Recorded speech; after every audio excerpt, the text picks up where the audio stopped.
Bom, nesse bloco vamos abordar técnicas de decisão, decisões de calibragem, matéria que eu já havia advertido no bloco anterior, é fundamental nos nossos concursos públicos. Em primeiro lugar, de onde surgiram essas técnicas? Vocês perceberão que, em alguns casos, essa eficácia retroativa radical, aliás, essa expressão, eficácia retroativa radical, pertence a Sepúlveda Pertence, ministro do Supremo Tribunal Federal do Brasil. Ela não se mostra adequada a algumas situações. Em alguns casos concretos, a eficácia ex tunc não se adequa muito bem à decisão tomada pelo Supremo Tribunal Federal. Dou-lhes o seguinte exemplo. Digamos que haja uma lei tributária. Essa lei tributária é de 89, um ano após a promulgação da Constituição Federal. Essa lei tributária instituiu um certo imposto. Então, eu tenho um imposto criado em 89, por lei tributária. Digamos que venha a ser proposta uma ação direta de inconstitucionalidade contra essa lei, o que é possível, até porque ela é pós-constitucional. Ficaria suscetível de eventual ação direta de inconstitucionalidade. E digamos que o Supremo Tribunal Federal declare hoje essa lei tributária inconstitucional. Então, o Supremo Tribunal Federal julgou hoje uma ação direta de inconstitucionalidade. Declarou, então, que essa lei tributária, que tem 28 anos, seria inconstitucional. Pergunto-lhes, como vamos justificar para um leigo que essa lei nunca produziu efeito jurídico? Se durante 28 anos o tributo foi cobrado dele. E mais, se nós não relativizarmos esse rigor, nós devemos quebrar a fazenda pública, federal, estadual ou distrital. Porque garanto, se na verdade uma norma é inconstitucional, o tributo passou a ser indevido. Se o tributo é indevido, ele tem que ser repetido. E posso assegurar, a União, o Estado, o DF, não terá condição financeira de repetir 28 anos de cobrança de um tributo. Nós devemos quebrar a fazenda pública, porque iremos inviabilizar até que ela possa repetir esse tributo pago. Em condições como essa, então, fica claro que não se amolda muito bem esse efeito retroativo à decisão de mérito tomada pelo Supremo Tribunal Federal. Tendo em vista isso, os autores alemães primeiro criaram técnicas de decisão. Em seguida, os espanhóis mencionaram decisões de calibragem, que, na verdade, são modos de decidir nas ações diretas. Modos esses que atenuam, flexibilizam, mitigam, relativizam esse rigor, para melhor adequar a decisão ao caso concreto. Parte-se, então, da ideia que o rigor inviabiliza que a decisão se adeque ao caso concreto. Então, se adota um modo qualquer que atenua, flexibiliza, mitiga, relativiza esse rigor, buscando adequar melhor a decisão ao caso concreto. Isso são técnicas de decisão ou decisões de calibragem. Repito, modos de decidir nas ações diretas que importam em atenuação, flexibilização, mitigação, relativização desse rigor do efeito retroativo para melhor adequar a decisão ao caso concreto. No direito comparado, nós temos 8 técnicas. No Brasil, a lei alude a 4. E o Supremo Tribunal Federal alude a mais 2, mesmo sem previsão legal. Então, das 8, eu quero abordar 6. 4, porque a lei menciona, a Lei 9868, nesses artigos citados, nos artigos 11, parágrafo 2º, parte final, 27 e 28, parágrafo único, e 2 mais, porque o Supremo Tribunal Federal alude a elas em casos concretos. Quais são, então, as 6 técnicas que nós vamos abordar a partir de agora? São as seguintes. Vejam. Primeira, modulação da eficácia temporal da decisão de inconstitucionalidade. Segunda, afastamento do efeito repristinatório. Terceira, interpretação conforme a Constituição.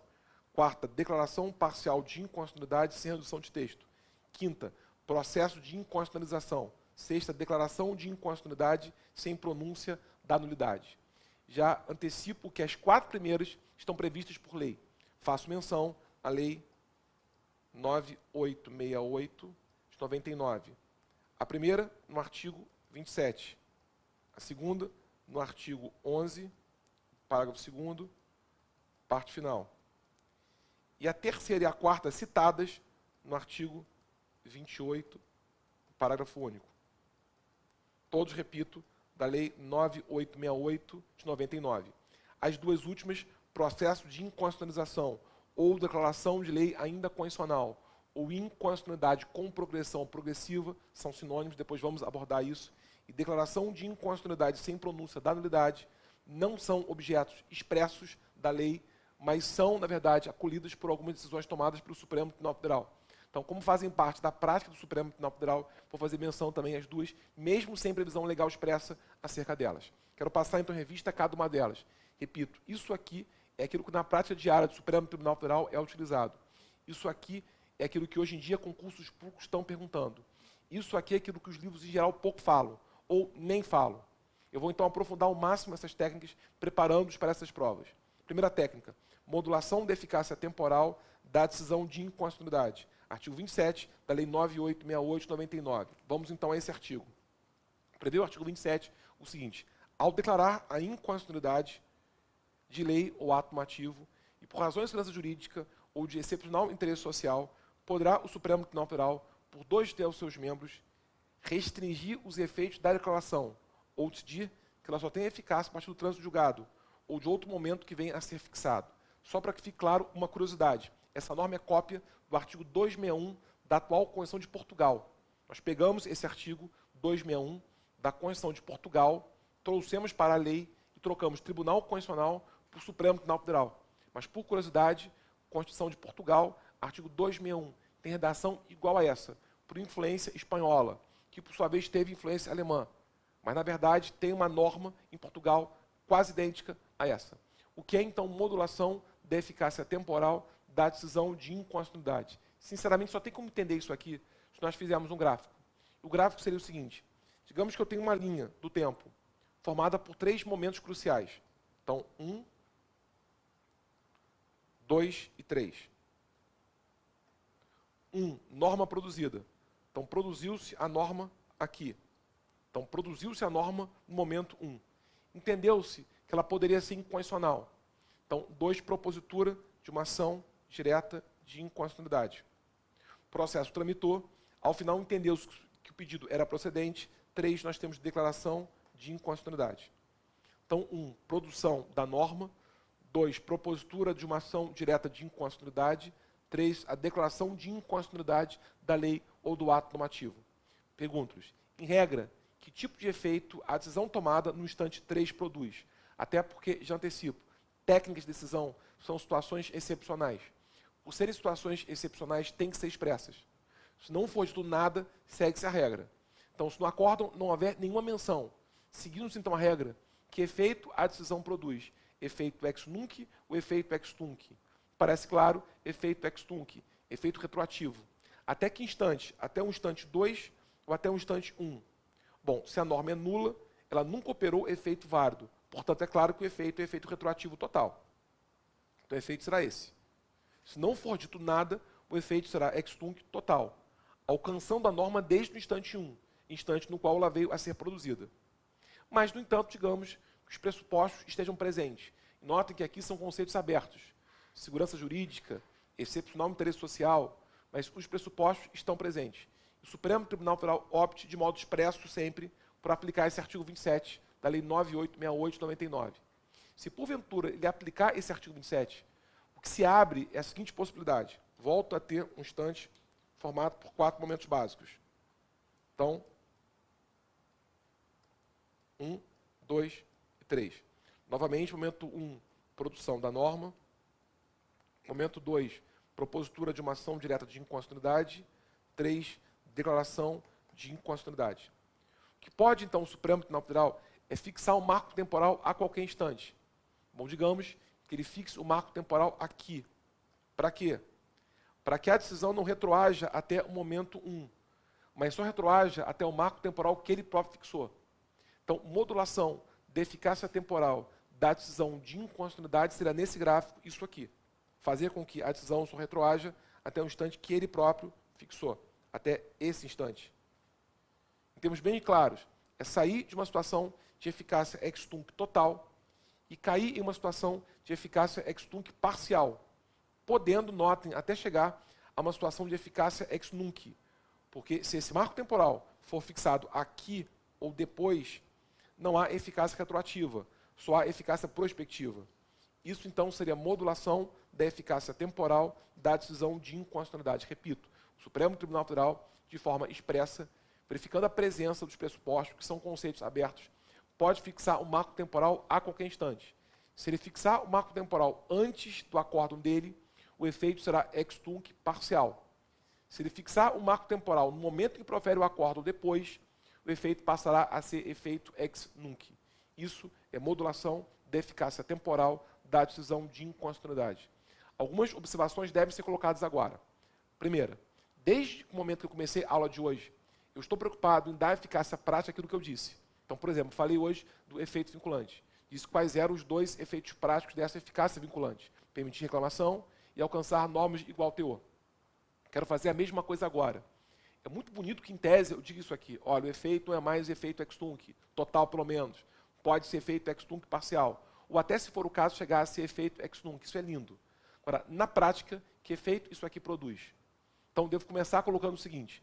Isso aqui pode ser aplicado, em tese, a qualquer ramo do conhecimento jurídico. Direito penal, civil, trabalhista, processual. Mas o grande local no qual isso aqui pode ser aplicado está em direito tributário. Então, a grande aplicação prática disso é para restringir ou, em casos mais extremos, abolir eventual repetição de indébito. Então, a grande aplicação prática disso, repito, não é a única, mas é a principal. Está em matéria tributária para restrição ou, se for o caso, até a abolição da repetição de indébito. Como eu posso explicar isso? Volto para o gráfico anterior.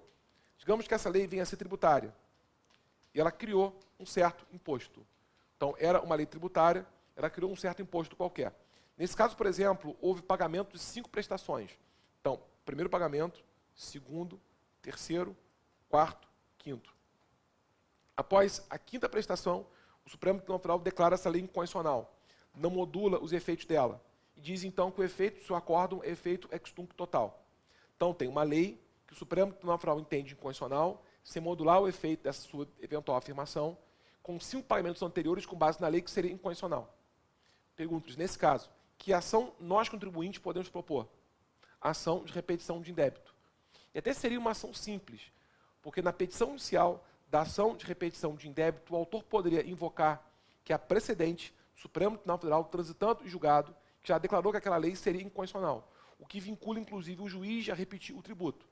E se ele assim não fizer, cabe reclamação direta ao Supremo Tribunal Federal, para que se tutele o efeito vinculante que o acórdão dele teria.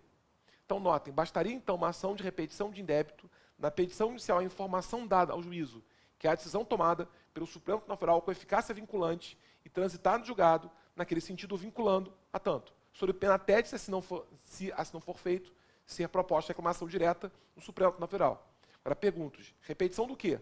De tudo.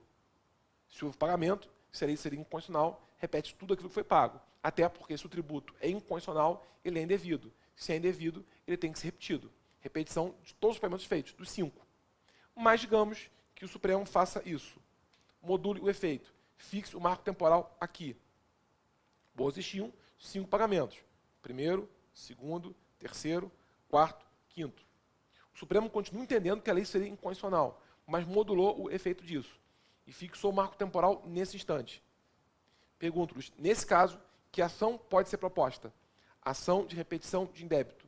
Mas só em relação a esses 2 pagamentos. Porque só os 2 pagamentos estão compreendidos por esse efeito retroativo que é parcial. Os demais pagamentos, por não estarem compreendidos nesse efeito, serão irrepetíveis.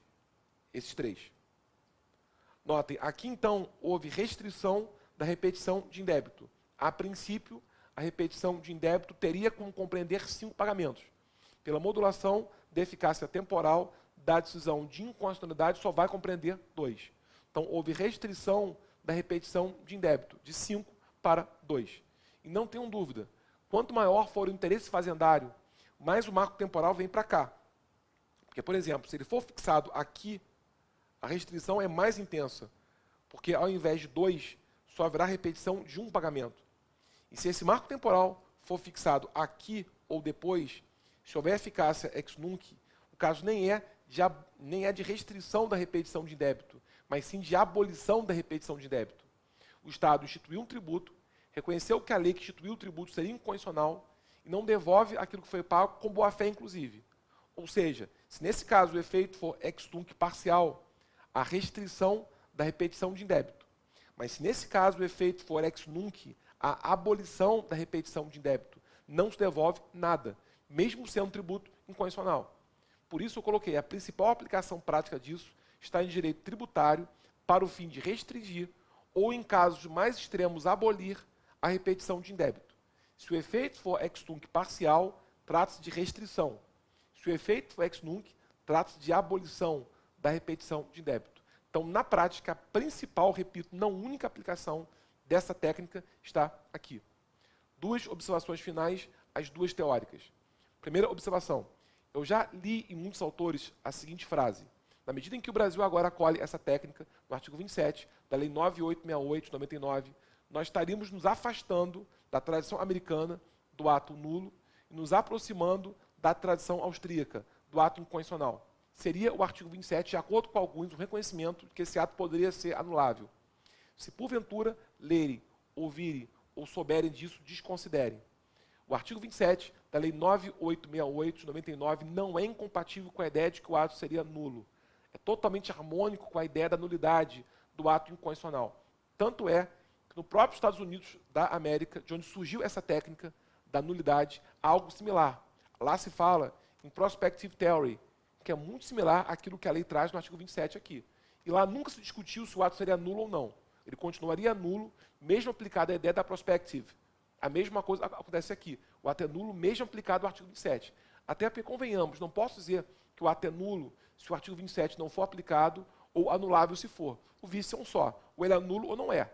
Se é aplicado o artigo 27 ou não, uma técnica que o próprio julgador utiliza. Agora, isso não afeta o vício do ato, ele é nulo. Aplicado o artigo 27 ou não, ele continuará nulo. Então, aqui uma advertência importante. O artigo 27 não é incompatível com a ideia de que o ato é nulo. Mesmo aplicado o artigo 27, o ato continuará nulo. Similarmente a isso, nos Estados Unidos, a prospective theory, e lá nunca se discutiu se esse ato seria nulo ou não, ele continuaria nulo, mesmo aplicada essa teoria, que é muito similar a esse artigo 27 da Lei 9868 de 99. Se o artigo 27 for aplicado, que nós teremos então uma situação rara, porém possível, de ato nulo com efeito válido. Notem, o artigo 27 não altera a ideia de que o ato é nulo. O que ele faz é a validação de efeitos de um ato que seria nulo. Então, é um caso estranho, porém possível, de ato nulo que pode operar efeito válido. Nesse exemplo, esse ato é nulo, mas acabou operando 3 efeitos válidos, porque 3 pagamentos não são repetíveis. Então, esse ato é nulo, contrariou a Constituição, mas operou 3 efeitos válidos. 3 pagamentos serão irrepetíveis, portanto, serão efeitos válidos de um ato que é nulo. E mesmo aqui entre nós, ato nulo com efeito válido não é algo estranho. No Brasil, há outros exemplos disso. Eu posso citar aqui um caso em direito penal, posso aqui indicar um outro caso em direito civil, de atos nulos que podem operar efeitos válidos. Por exemplo, direito civil, casamento putativo, estando ambos os cônjuges com boa-fé. Casamento putativo é ato nulo. Existe impedimento matrimonial absoluto. Mas se há boa-fé dos cônjuges, ele opera efeitos válidos para a prole, para os filhos. No mínimo, produz 3 efeitos.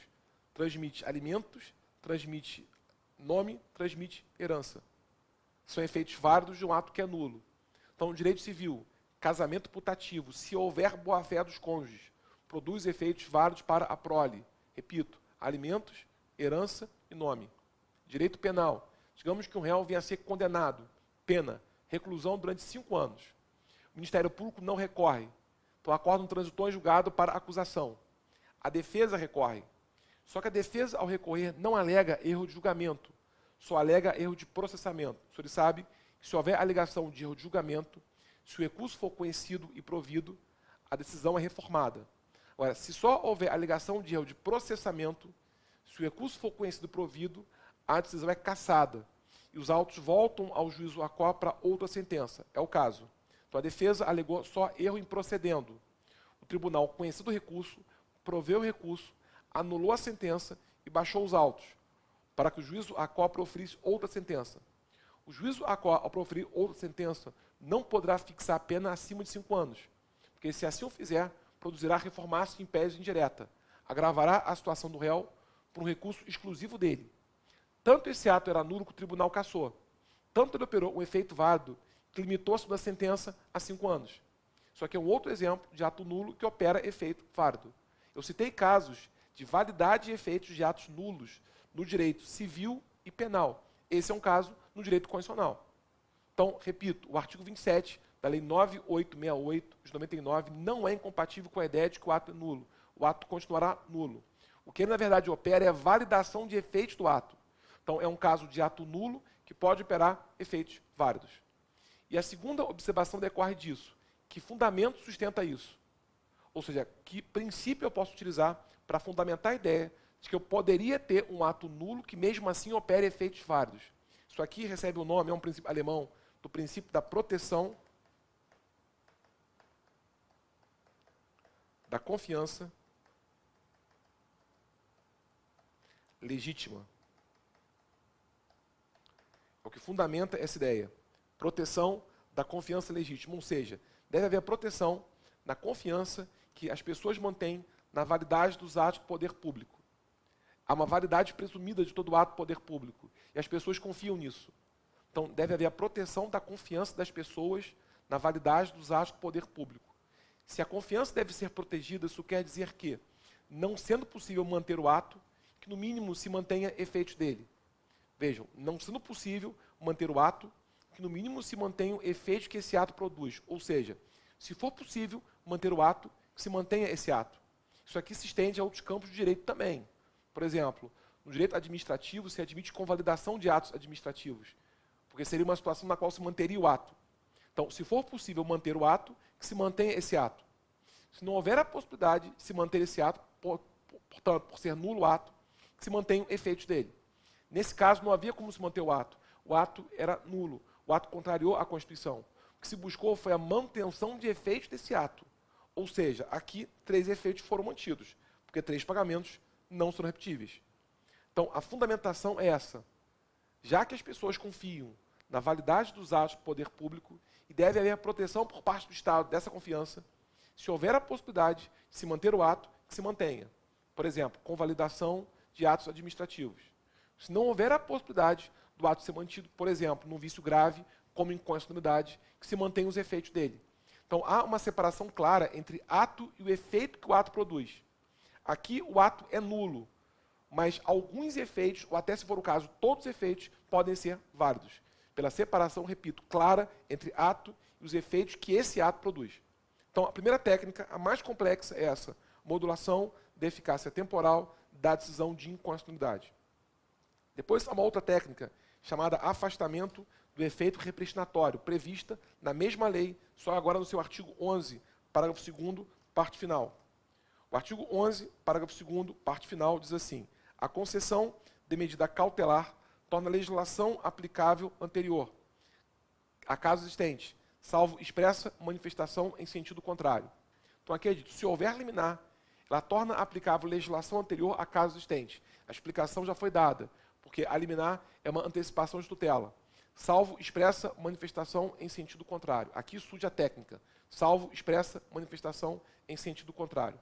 Para se entender bem o que é isso, afastamento do efeito repristinatório, tem que ser feita agora uma distinção entre o que é repristinação e o que é efeito repristinatório, para que nós possamos, então, entender o que é afastamento dele. Que diferença é essa entre repristinação e efeito repristinatório? Repristinação está prevista na Lei de Introdução às Normas de Direito Brasileiro, antiga Lei de Introdução ao Código Civil, no artigo 1º. E sempre houve um conceito para isso, repristinação, que eu confesso nunca entendi bem ao certo, até o dia que eu fiz um gráfico. Os autores quase sempre dizem que repristinação é vigência retomada de norma revogada pela revogação da norma revogadora. Um conceito tradicional. Retomada de vigência da norma revogada pela revogação da norma revogadora. Graficamente, o que é isso? Bom, seria basicamente o seguinte. Falo aqui em repristinação.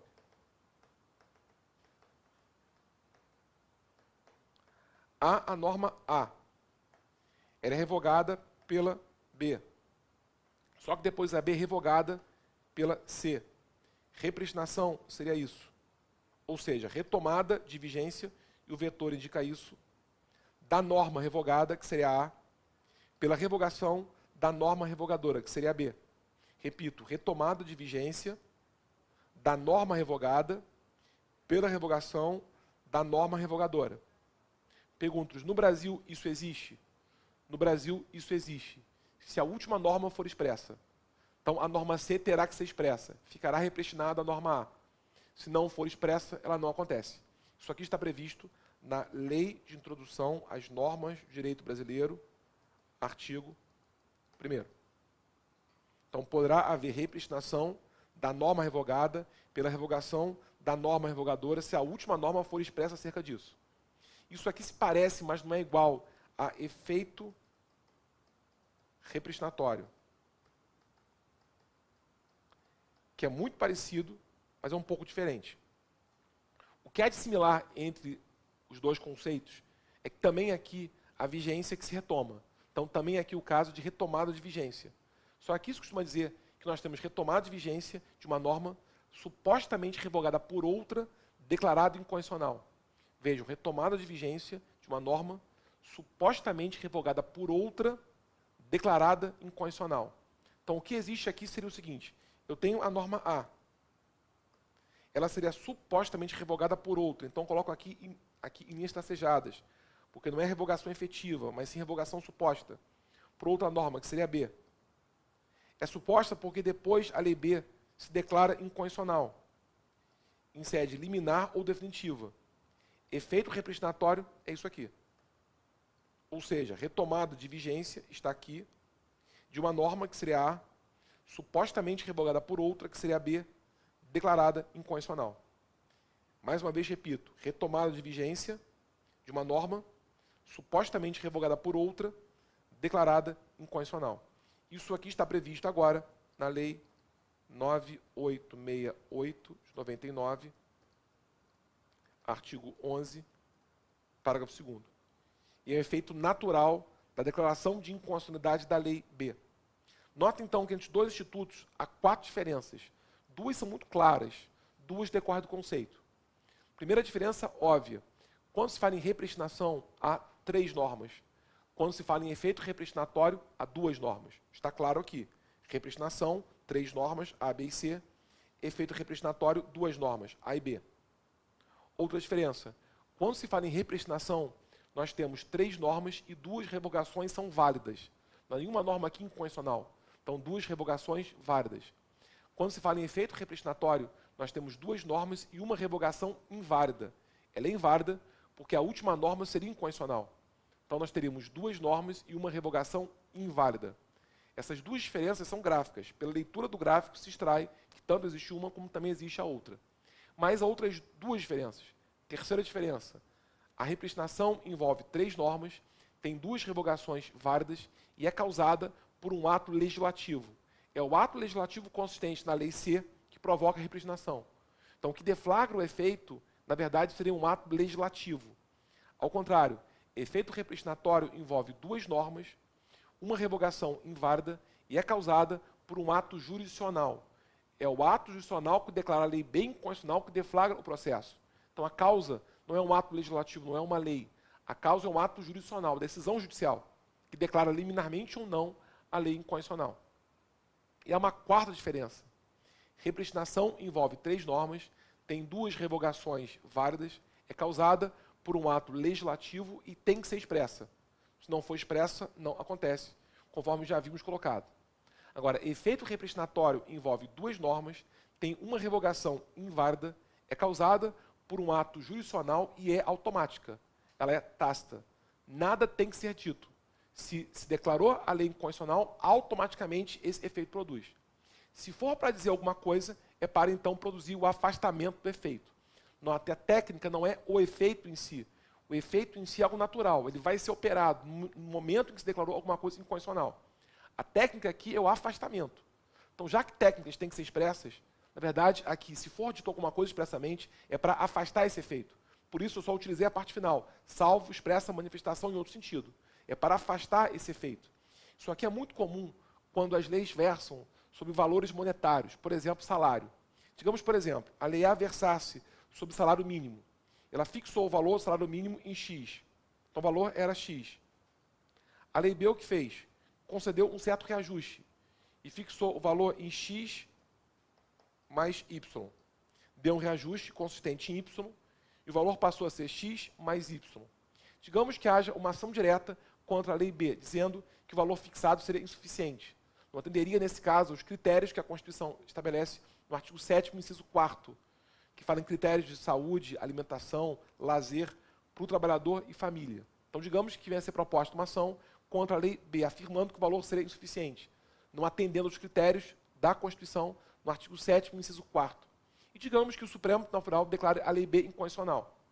Se não produzir esse afastamento expresso, se não afastar esse efeito, ele causa o seguinte paradoxo.